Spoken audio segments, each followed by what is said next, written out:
সীমান্ত মহকুমা হলেও দিনহাটা মহকুমা এবং দিনহাটা শহরের আর্থসামাজিক গুরুত্ব অপরিসীম। শিক্ষা, সংস্কৃতি, শিল্প এমনকি রাজনৈতিক দিক থেকেও দিনহাটার গুরুত্ব অপরিসীম। আর দিনহাটার মতো গুরুত্বপূর্ণ এই মহকুমাতে সুস্থ পরিবেশ বজায় রাখতে দিনহাটা থানার দায়-দায়িত্ব অনস্বীকার্য। দিনহাটা থানার আইসি জয়দীপ মোদক এবং দিনহাটা মহকুমা পুলিশ আধিকারিক ধীমান মিত্রের প্রস্তাবে উত্তরবঙ্গ উন্নয়ন মন্ত্রী উদয়ন গুহ 5 লক্ষ টাকার একটি অর্থ দিনহাটা থানার হাতে তুলে দেন দিনহাটায় বিভিন্ন প্রান্তে 48টি সিসিটিভি বসানোর জন্য। আজ দিনহাটা থানা একটি মহতী অনুষ্ঠানের মাধ্যমে 48টি সিসিটিভির কন্ট্রোল রুম উদ্বোধন করেন উত্তরবঙ্গ উন্নয়ন মন্ত্রী উদয়ন গুহ। উপস্থিত ছিলেন কোচবিহারের সাংসদ জগদীশ চন্দ্র বর্মা বসুনিয়া, কোচবিহার জেলা পুলিশের আরক্ষাধ্যক্ষ দ্যুতিমান ভট্টাচার্য। অনুষ্ঠানের সুন্দর সঞ্চালনা করেন বিশিষ্ট বাচিক শিল্পী দীপঙ্কর দত্ত। দিনহাটা থানার আইসি জয়দীপ মোদক বলেন, এতে দিনহাটা শহর এবং শহরতলিতে অপরাধের প্রবণতা কিছুটা হলেও কমবে। আবার কেউ অপরাধ করলে তাকে চিহ্নিত করতে অনেকটা সুবিধে হবে। এছাড়াও আজ চুরি যাওয়া 50টি মোবাইল ফোন প্রকৃত মালিকদের হাতে তুলে দেওয়া হলো বলে জানান দিনহাটা মহকুমা পুলিশ আধিকারিক ধীমান মিত্র। যেতে আর্থসামাজিক এবং অন্যান্য বিষয়ে কালচারালিও এই শহর খুব স্ট্রং, তো সেই জায়গাতেই এই সিসিটিভির গুরুত্ব কিন্তু অসীম। আরেকবার আমরা সবার এর জন্য সিসিটিভির জন্য উত্তরবঙ্গ উন্নয়ন দপ্তরকেও ধন্যবাদ জানাই ব্রাউজ ইনফোসিসকে। এর সাথে সাথে যে হারানো প্রাপ্তি যেটা রয়েছে মোবাইল ফোন ডিস্ট্রিবিউশন, এটা আমরা প্রত্যেক মাসে প্রত্যেকটা থানাতে করে থাকি। এই বিষয়ে সবার জ্ঞাতার্থে বলি, এখন একটি পোর্টাল রয়েছে CEIR, এটা নিয়ে আমাদের ফেসবুক পেজেও অনেকবার এটা নিয়ে বলা হয়। আপনাদের যদি কোথাও ফোনটি হারিয়ে যায় বা চুরি যায়, তো আপনারা CEIR পোর্টালে লগ ইন করে দেবেন সঙ্গে সঙ্গে, তাহলে আমরা অটোমেটিক্যালি পেয়ে যাব। সেই সব দিনের কথা ভুলে যান যে আগে থানায় এসে ডায়েরি করতে হবে, চিন্তা করবার কিছু নেই। CEIR পোর্টালে আপনারা এটা নথিভুক্ত করে দিন। আরেকটা জিনিস আপনাদের বলবো, আরেকটা পোর্টালে রয়েছে TAFCOP, TAFCOP। এইটাতে আপনারা সবাই একবার আপনাদের ফোন নাম্বারটা পুট করে দেখে নেবেন যে আপনার নামে দেশে অন্য কোথাও কেউ ফোন ব্যবহার করছে কিনা। অনেক সময় ভুয়ো নম্বর কেউ লোকে ব্যবহার করে, অনেক সময় আমাদের নথিপত্র দিয়ে অনেকে ফোন নিয়ে রাখে।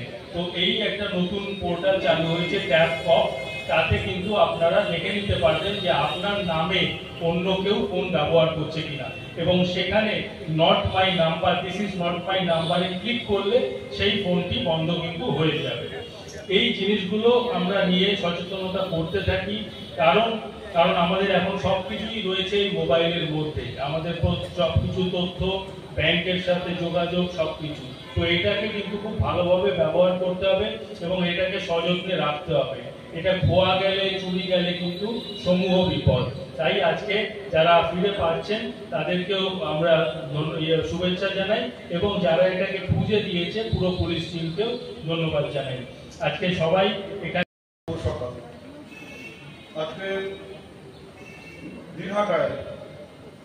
দিনহাটা থানা এবং দিনহাটা পুলিশ আধিকারিকদের উদ্যোগে এবং ব্যবস্থাপনায় সারা দিনহাটা শহরে দিনহাটার নিরাপত্তাকে ব্যবস্থাকে আরো জোরদার করবার জন্য যে সিসিটিভি ক্যামেরার ব্যবস্থা করা হয়েছে এবং কন্ট্রোল রুম, তার শুভ উদ্বোধন অনুষ্ঠান। আজকের এই অনুষ্ঠানে মঞ্চে উপস্থিত আছেন কোচবিহারের SP শ্রী দ্যুতিমান ভট্টাচার্য, উপস্থিত আছেন দিনহাটা মহকুমা পুলিশ আধিকারিক শ্রী ধীমান মিত্র, আছেন দিনহাটা পুরসভার চেয়ারপারসন শ্রীমতী অপর্ণা দে নন্দী, ভাইস চেয়ারম্যান সাদিশা চৌধুরী, উপস্থিত রানা গোস্বামী, এবং যার উদ্যোগে এই কাজ হচ্ছে দিনহাটা থানার আইসি শ্রী জয়দীপ মোদক সহ আমার সামনে দিনহাটা থানার সাথে যুক্ত, দিনহাটা পুলিশ বিভাগের সাথে যুক্ত পুলিশ যারা বন্ধুরা আছেন, দিনাটার সঙ্গে নাগরিক বৃন্দ, সংবাদ মাধ্যমের যারা আছেন, সবাইকে আমি শুভেচ্ছা, নমস্কার, সালাম জানাই। দিনাটা থানা যদি সিসিটিভি বসাতে চায়, আর্থিক একটা দায় আছে, সেটা নিয়ে খানিকটা সমস্যা। আমাকে বলেছিল যে আমার দপ্তরের থেকে যদি এই আর্থিক সমস্যাটা মেটানো যায়। আমি দেখেছিলাম সরকারি কাজে খানিকটা সময় লাগবে, ওই অর্থ জোগাড় করে তার টেন্ডার করে কাজ করতে গেলে অনেকটা সময় ব্যয় হবে। আমি তখন আইসিকে বলেছিলাম যে তুমি এগো, টাকার জন্য সমস্যা হবে না, সরকারি টাকা যদি নাও পাওয়া যায় এর টাকা আমরা জোগাড় করব।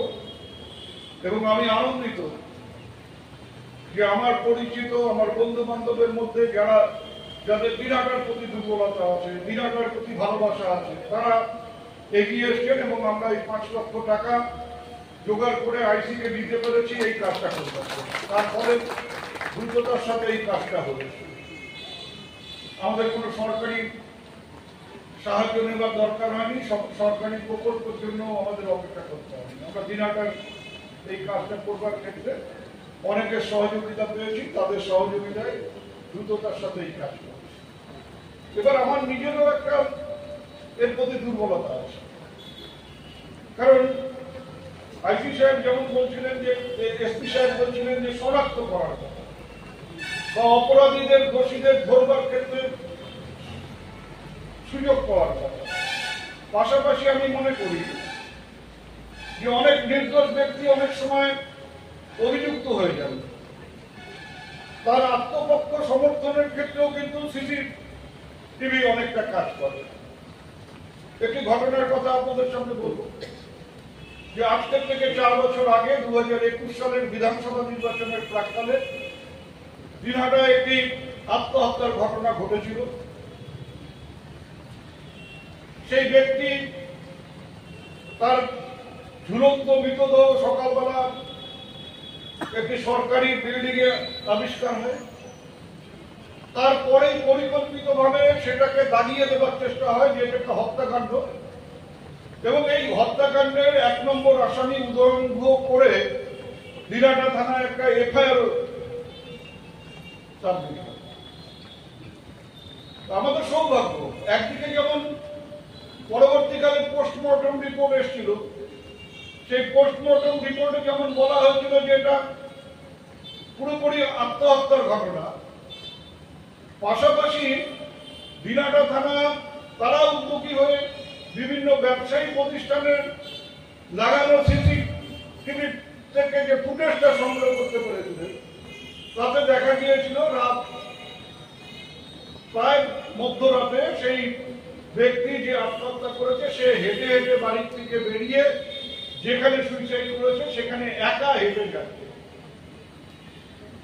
ওখান থেকেও পরিষ্কার হয়ে গেল যে এটা হত্যার ব্যাপার নয়, এটা আত্মহত্যা। এবার অনেকেই দাবি করেছিল যে দিনাটা থানা দিয়ে হবে না, কুচবিহার পুলিশকে দিয়ে হবে না, সিবিআই কে দিয়ে তদন্ত করতে হবে। পরবর্তীকালে কিন্তু তারা এটা নিয়ে মুখ খুললেন। এটার থেকে আমি বললাম যে আমার আত্মপক্ষ সমর্থনের ক্ষেত্রে সবচাইতে বড় ভূমিকা যেটা হয়েছিল সেটা হচ্ছে পোস্টমর্টমের রিপোর্ট এবং ওই সিসিটিভি ফুটেজ, যার মধ্যে দিয়ে প্রমাণিত হয়েছিল যে এটা আত্মহত্যা।